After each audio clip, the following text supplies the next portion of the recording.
দোস্ত এই যে আমাদের ৭ রাস্তা নাই, ৭ রাস্তার মোড়ে যে লারাসার আবাসিক হোটেলটা আছে না, ওখানে হোটেল দিয়ে আমি কি করব? আরে দাঁড়া, ওখানে আইটেমটা আইছে দেখ। আরে সর, ওসব বাজে কাজে আমি যাই না। আরে দোস্ত দেখ না। বন্ধু, তুই কিন্তু জানিস আমি একটু অন্যরকম, আমার সব ভালো লাগে, এসব নোংরামও আমার পছন্দ না। আমি কি তোরে যাইতে কইছি? খালি তোরে কইতেছি তুই দেখ আইটেমটা এত জোস মামা। মানে বাংলাদেশে হুরপুরি আইছে, দেখি। নায়িকা পরিমণি ফেল দেখ।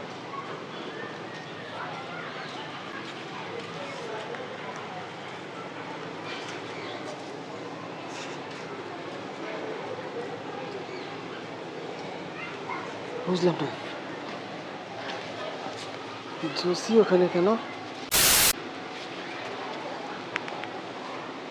বন্ধু, হ্যাঁ মেয়েটা তো ভালো আছে। আচ্ছা ওই হোটেলে বন্ধু, এই মালটা যে ওখানে আছে গেলে পাওয়া যাবে? অবশ্যই, হ্যাঁ অবশ্যই বলাবো। অ্যাভেলেবেল আমার দরকার নেই, কিন্তু এইটা কি আছে ওখানে? আছে, তুই শিওর তো? 100% শিওর। তুই মিথ্যা বলতেছিস। আরে ভাই নিজে কাজ করে আইছি। কসম কাট দেখি, কসম কেটে বল দেখি। কসম। তার মানে ওখানে গেলেই এই মালটারে পাওয়া যাবে? হুম হুম? হুম। কেমন সার্ভিস দেয়? বন্ধু যে লেভেলের সার্ভিস দেয় মানে। আচ্ছা থাক থাক থাক থাক, আর বলিস না, আমার শরীরে এখন কম্পন আইতেছে। আচ্ছা তুই কর, তুই থাক, আমার একটু কাজ আছে। হ্যাঁ আচ্ছা আমি তোর সঙ্গে পরে। আচ্ছা বন্ধু লাগলে জানাস, পছন্দ হলে।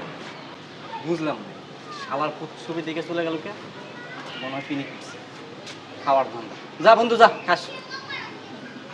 305 নম্বর রুমে একটা ভিআইপি কাস্টমার আসছে, চাইয়া ওরে অনেক আদর ভালোবাসা দিবা। মাল আছে কিন্তু, যত ভালোবাসা দিবা, যত আদর দিবা, যত সুন্দর কথা বলবা, টাকা পয়সা কিন্তু বেশি দিব। ঠিক আছে? তোমার যেন বর্ণনা লাগে।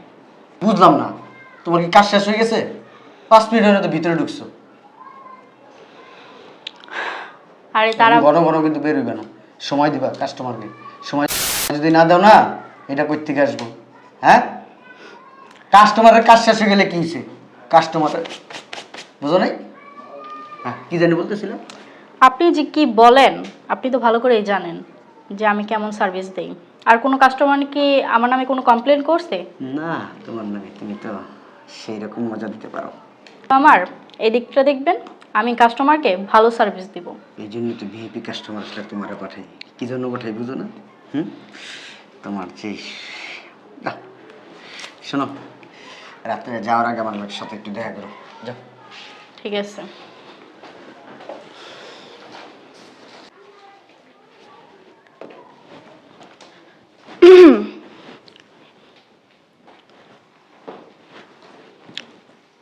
এই যে হ্যালো হ্যালো,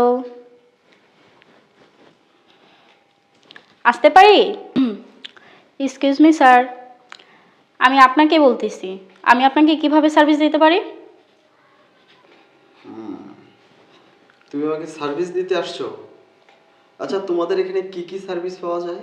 এখানে অনেক রকমই সার্ভিস দেওয়া হয়, আর আমি আপনাকে যেই সার্ভিসটা দিব সেটা আপনি সারা জীবন মনে রাখবেন, আর বারবারই আপনি আমার কাছে আসতে চাবেন। ও আচ্ছা, তা ম্যাডাম আপনার নামটা জানতে পারি? নাম হচ্ছে আনিসা আক্তার, জুসি। সবাই আমাকে ভালোবেসে জুসিই বলে ডাকে। জুসি, বাহ চমৎকার নাম তো। তা আপনার বাসাটা কোথায়? বুঝতে পেরেছি। তা আপনি কতদিন থেকে এই ব্যবসা করতেছেন? একটা জিনিস বুঝলাম না, এখানে আপনি আসছেন সার্ভিসের জন্য, সার্ভিস নেবেন চলে যাবেন, আমার বিষয়ে আপনি এত কিছু কেন জিজ্ঞেস করতেছেন? উত্তেজিত হচ্ছেন কেন ম্যাডাম? আমি তো নাইট কন্ট্যাক্ট করেছি, আপনি ধরে নেন না এটাও আপনার একটা সার্ভিস। আর তাছাড়া যার সঙ্গে আমি একটা পুরো রাত কাটাবো তার সম্পর্কে যদি একটু খোঁজ খবর না নিই, তার সম্পর্কে যদি একটু না জানি, বিষয়টা কেমন দেখায় না? আপনি শুনেন, আমি আমার পার্সোনাল কোনো কথা এখানে বলতে চাচ্ছি না। আপনার যদি সার্ভিস লাগে তাহলে বলেন, নয়তো আমি গেলাম। এক্সকিউজ মি, গেটটা লাগান, বসেন। আর আপনাকে প্রশ্ন করব না, এখন আমি আমার সার্ভিস নেব। কথাটা শুনে খুশি হইলাম। আচ্ছা, আমি আপনার সাথে তো অনেকক্ষণ ধরেই কথা বলতেছি, আপনি কি সার্ভিসটা নেবেন? আমি তো আপনার সাথে কথা বলতেছি অনেকক্ষণ যাবত, কিন্তু আপনার মুখটা তো আমি এখন পর্যন্ত দেখতে পেলাম না। আপনি কি সার্ভিস নেবেন এভাবেই মুখ আটকিয়ে? না, আমার মুখটা দেখবেন আপনি? অবশ্যই, আপনাকে যেহেতু আমি সার্ভিস দিব, আপনার ফেস তো আমার দেখতেই হবে। আচ্ছা,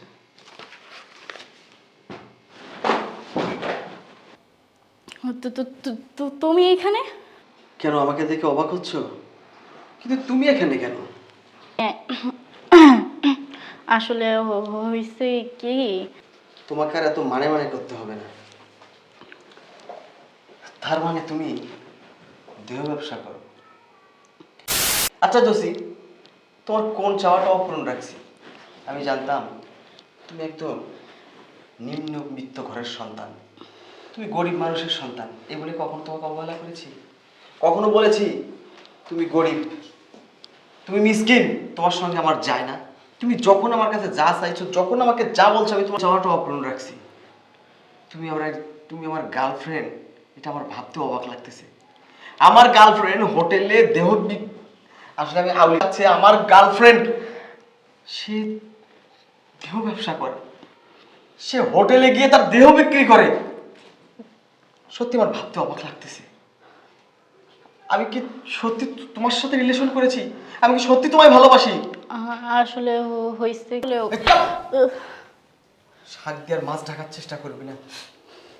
যখন আমার কাছে যেভাবে সুবিধা নেওয়ার দরকার ছিল সুবিধা নিয়েছিস, যখন মার্কেট করার দরকার আমি তোকে টাকা দিয়েছি মার্কেট করতে, যখন তোর বাড়িতে বাজার নাই আমি টাকা দিয়েছি বাজার করার জন্য। তারপরেও আরে তোকে কখনো আমার ফোনে 1 মিনিট কল দিতে হয়নি, তোর ফোনের মিনিটটাও আমি কিনে দেই, তোর ফোনের এমবিটাও আমি কিনে দেই, আর সেই তুই কিনা আমাকে সাথে এত বড় প্রতারণা করলি। রাখো তোমার নাটকবাজি কথাবার্তা। তুমি কি করছো? হ্যাঁ, তুমি কেন এখানে আসছো আজকে? আমি কেন এখানে আসছি? আমি কেন এখানে আসছি? আমি কেন এখানে আসছি?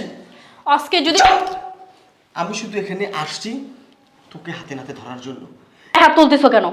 উচিত কথা বলছি দেখা তুমি এখন আমার গায়ে হাত তুলতেছো। এখন যদি আমি এখানে না থাকতাম অন্য মেয়ের সাথে তো ঠিকই ফষ্টি নষ্টি করতো, তাই না? এখন আমি আছি দেখা। শোন, আমি এতটা খারাপ নই, আমার চরিত্র এতটা খারাপ নয়। আমি কিভাবে জানলাম তুই এখানে আসিস? জানতে চাস? জানতে চাস তুই? তাহলে শোন, আরো কিছু বলবি? আরো কিছু বলার আছে তো? মুখ বন্ধ হয়ে গেছে। আমি ছোটবেলা একটা কথা শুনতাম, অতি আদরে মানুষ বাদর হয়। যে সন্তানটাকে বেশি চাহিদা পূরণ করা হয় সেই সন্তানটা মানুষ হয় না। তোর ক্ষেত্রেও তাই হয়েছে। তুই একটা ছোট জাতের মানুষ, তুই গরিব, কিন্তু আমি তোকে গরিব হালে রাখতে চাইনি। তোর সমস্ত চাওয়া পূরণ করেছি, কিন্তু চাওয়া পূরণ করতে করতে তোর লোভটাও বেড়ে গেছে। তাই আমার কাছ থেকে চাহিদা নেওয়ার পরও তোর বাড়তি চাহিদা মেটানোর জন্য নিজের এই দেহটা তুই বিক্রি করতে এই অন্ধকার পল্লীতে আসছিস। তোর সম্পর্কে আমার 95% বন্ধু বলেছে, বন্ধু তুই যে মেয়েটার সঙ্গে রিলেশন করিস ও ভালো না, ওর চরিত্রের সমস্যা আছে। আমি প্রত্যেক জনের সাথে সম্পর্ক নষ্ট করছি, প্রত্যেক জনের সাথে সম্পর্ক ছিন্ন করছি, কিন্তু আশরাফ আমার এই অন্ধ চোখটা খুলে দিছে। আজকের পর থেকে তো আমি তোকে একটি টাকাও দেবো না, তোর সঙ্গে যোগাযোগও রাখবো না। তোর এই রূপ আর যৌবন দিয়ে কতদিন তুই চলতে পারিস? তোর কাছ থেকে আমি কোনো সার্ভিস নেইনি, কিন্তু ক্যাশ কাউন্টারে তোর পুরো নাইটের বিলটা দিয়ে দিয়েছি, তোর পার্সেন্টেজটা নিয়ে নিস তুই। শোনো না, প্লিজ তুমি আমাকে মাফ করে দাও। আসলে আমার এই কাজটা করা ঠিক হয়নি, তুমি আমাকে মাফ করে দাও প্লিজ। পৃথিবীতে সব কিছু মেনে নেওয়া যায়, সব কিছু সহ্য করতে পারে একজন পুরুষ, কিন্তু যে পুরুষটার সঙ্গে একটা মেয়ের সম্পর্ক থাকে সে যদি অন্য জনকে তার শরীরটা দেখায়, এটা কোনো পুরুষ মেনে নিতে পারে না। আমিও পারবো না। শোনো না,